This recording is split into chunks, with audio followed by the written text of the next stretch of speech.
Maintenant, pendant l'hivernage, quand la pluie tombe, nos mamans vont placer sur le bas de l'entonnoir des bassines pour récupérer cette eau qui ruisselle de cet entonnoir.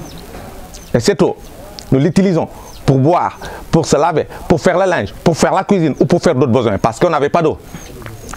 Et l'eau qui tombe par terre, elle est perdue, elle passe par cette canalisation, elle se déverse dehors pour qu'il n'y ait pas d'inondation dans la véranda de la case. Et pendant le jour, l'éclairage de la case est assuré par le soleil. Malheureusement qu'aujourd'hui, il n'y a pas de soleil. Donc s'il y avait le soleil, ça forme un cercle et ça se déplace. Donc ça sert de cadran solaire. Nos mamans savent très bien si le soleil arrive à tel endroit, il est l'heure pour préparer le repas de 13 h. Et les lieux de cuisine sont représentés à l'intérieur de la case. Chaque mère de famille va faire sa cuisine à part, elle va manger avec son mari et leurs enfants. De peur qu'il n'y ait pas de paresseux, pour que certains pères de famille ne vivent pas aux dépens des autres. Mais néanmoins, comme ils sont des frères dans la case, si l'un de leurs a un problème de vivre, les autres vont intervenir. Dans notre milieu, les travaux sont partagés. Il y a des travaux pour hommes et des travaux pour femmes. La construction d'une case, c'est les hommes. Même si c'est la case d'une dame, mais c'est les hommes du village qui vont construire la case. C'est pour cela que chez nous, entrer dans la case d'autrui, on n'a pas besoin de demander son autorisation. Bien vrai que c'est sa case, mais c'est tout le monde qui a participé à la construction. Non, la case appartient aux 7 pères de famille.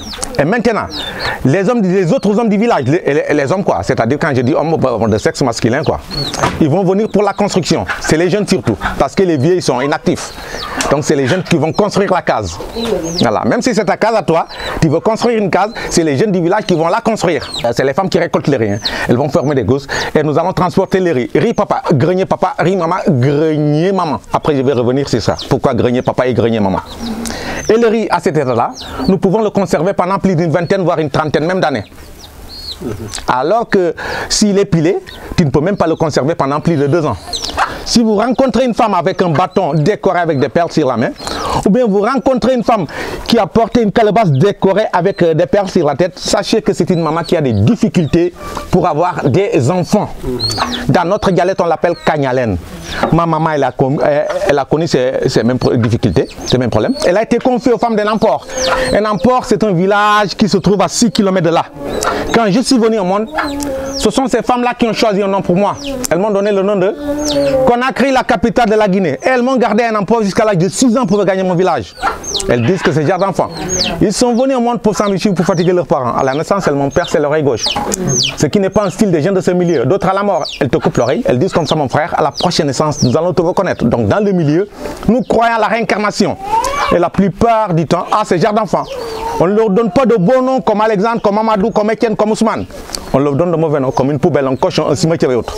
Pour que tu puisses avoir une réserve de riz. À la fin de la deuxième année, de la récolte de riz, c'est fini pour toi, tu dégages. Tu ne vas plus manger ensemble avec les frères. Ceux qui ne sont pas mariés, ils vont connaître leur champ, parce que le papa va partager les champs quand le premier va se marier, quoi. Le premier garçon va se marier. Le premier à se marier. Les autres qui ne sont pas mariés, ils vont connaître leur champ, mais ils ne pourront pas prendre leur champ parce qu'ils ne sont pas mariés. Ils vont vivre ce couvert du papa. Si quelqu'un se marie, pareillement comme l'autre, pendant 2 ans, et après, c'est fini pour lui. Il ne va plus manger avec les autres. Sur l'île, on est en majorité des animistes. Les animistes, ce sont ceux qui adorent les fétiches. Donc sur l'île, nous en avons plusieurs fétiches. Représentés par le bois, c'est le fétiche protecteur du village et des villageois. Donc quand les villageois ont un problème au niveau de leur village, ils vont contacter leur chef de fétiche. Ils vont venir dans leur lieu de culte qui est le fétiche. Quand ils arrivent, le chef de fétiche, lui, va s'asseoir sur ce bâton-là qui est par terre et la population se met à l'intérieur. Cette population doit transmettre en première phase leurs doléances au chef de fétiche. Et lui, après avoir reçu les doléances, il les transmet au fétiche. Et quand ces doléances sont satisfaites à 100%, je dis, je n'ai pas dit 98%, j'ai dit quand tu obtiens satisfaction à 100%, tu payes une chèvre, un porc ou un bœuf. Donc c'est un moyen de communication. Quand il y a un incendie, quand il y a un décès, quand il y a une fête traditionnelle, quand il y a une guerre tribale, il y a un code pour ça et seuls les initiés détiennent le secret des codes. Et si on le bat, vous restez à 5 km, 10 km, 15 km, voire 20 km, vous entendez le bruit et l'orientation dépend du vent. Et quand elle va remplir cette quenouille-là, elle les met au niveau de ces objets-là. C'est des gardes quenouilles. L'autre est là et l'autre est de l'autre côté. Et si le papa veut tisser, il décroche l'objet, il va tisser. La plupart des tissages, nos parents les font pendant la saison sèche. Non. Parce qu'en ce moment-là, il y a la pluie. Si l'eau de la pluie touche le fil, ça va pourrir très très vite. Et si le papa tisse, il va former une très grande bande qui fait à peu près 60 voire 100 mètres de long. Après, il va rendre la bande à nos mamans. Nos mamans vont découper les bandes, elles vont les raccommoder pour former un pagne. Et ce sont ces pagnes-là que nous portons pour danser pendant nos cérémonies traditionnelles, ou bien les utilisons pour inhumer nos morts, ou bien les utilisons pendant nos mariages, ou bien les utilisons pour porter les nouveau-nés. La teinture, elle est faite localement à base d'une plante. La plante s'appelle dans notre dialecte Basekete. Elles arrachent la plante. Elles enlèvent les feuilles de la plante, elles les font sécher, et après elles les pilent, et après elles les plongent dans de l'eau chaude. Les feuilles perdent le couleur, elles plongent là-bas le tissu. Pour qu'il y ait les taches, elles attachent pour que cette partie-là n'absorbe pas l'eau. Et après elles enlèvent, le pagne devient donc tacheté. Ces genres de pagnes-là sont à 20 000 francs CFA. Et on ne cultive que du riz. Nous faisons une seule récolte par année.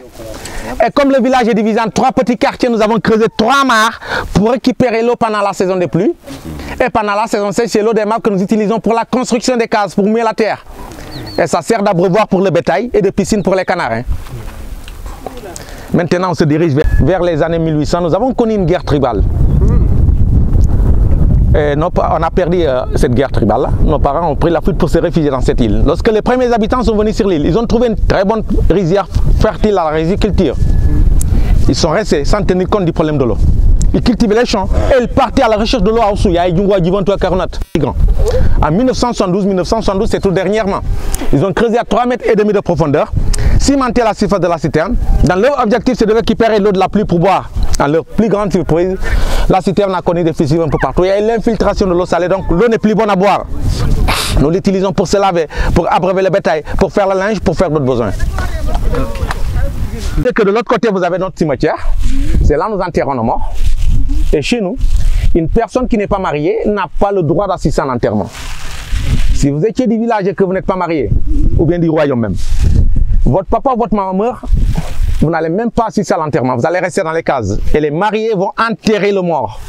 Et le jour où vous serez marié, votre première fois d'assister à l'enterrement, nous allons vous expliquer le pourquoi. Ça reste un top secret pour les mariés.